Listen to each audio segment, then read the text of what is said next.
अमरीकी और इस्राएली ओहदेदारों ने आज इसराइल पर ईरानी हमले की वार्निंग जारी कर दी है।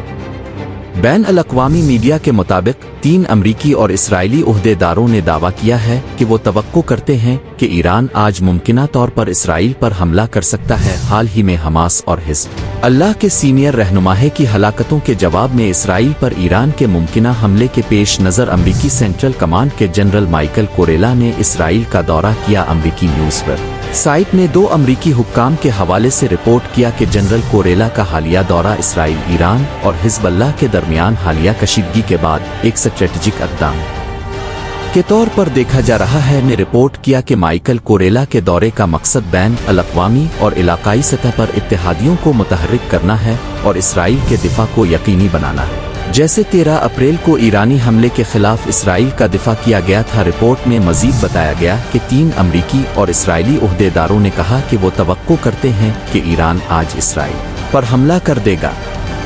वाज़ेह रहे कि ईरान और हिज़्बुल्लाह के रहनुमाहे ने हिज़्बुल्लाह के आला फौजी कमांडर फवाद शुक्र और हमास के सियासी रहनुमा इस्माइल हनिया के कत्ल का बदला लेने का अहद किया था।